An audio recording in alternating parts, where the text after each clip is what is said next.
Genesis 11, 1-9 records the account commonly known as the Tower of Babel. At first glance, it appears to be a story about languages and human ambition.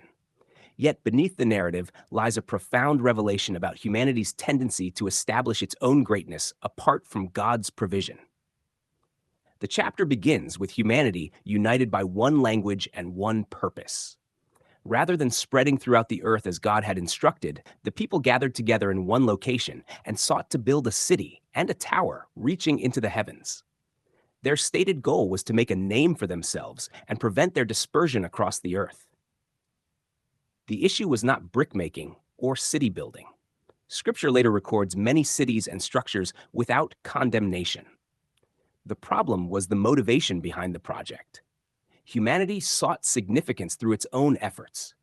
Instead of receiving identity from God, they attempted to create identity through achievement. The tower became a monument to self-sufficiency and human glory. This pattern runs throughout Scripture. Humanity repeatedly attempts to ascend toward God through works, religion, morality, power, or human wisdom. Babel illustrates mankind's confidence in the flesh, the belief that people can establish their own righteousness, security, and reputation apart from divine grace. The Lord's descent to view the city and tower highlights the vast difference between human perception and divine reality. What appeared immense to the builders was so small that God came down to see it. Human accomplishments may seem impressive from an earthly perspective, yet they never elevate mankind into God's realm. God's confusion of the languages was an act of judgment, but it was also an act of restraint. Left unchecked, humanity's rebellion would continue to expand. By dividing their language, God limited the spread of collective pride and forced the people to scatter. The name Babel became associated with confusion because there the Lord confused the language of the earth. The unity of Babel was not true spiritual unity. It was a unity centered on human effort and self-exaltation. God disrupted that false unity because it opposed his purpose. The account also creates an important contrast with later biblical revelation. At Babel, languages were divided and nations scattered.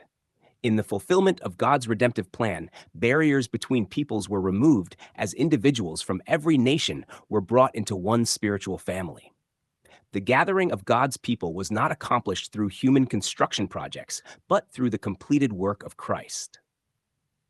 Viewed through the lens of covenant history, Babel represents humanity's old pattern of seeking access to God through human achievement. The gospel reveals the opposite direction. God came down to humanity. Rather than people building their way upward, God provided reconciliation through his Son. The scattering at Babel also contributed to the formation of distinct nations that would play significant roles throughout the Old Covenant era. Those national distinctions became a major feature of Israel's history. Yet, the fulfillment of God's plan brought the end of those covenantal divisions as Jew and Gentile alike were invited into the same covenant blessings. Thus, Genesis 11, 1-9 is not merely a story about ancient architecture or the origin of languages. It is a testimony to the futility of self-made righteousness and self-made glory. Babel stands as a reminder that humanity cannot ascend to God through its own efforts. True reconciliation comes not through what mankind builds for God, but through what God has accomplished for mankind.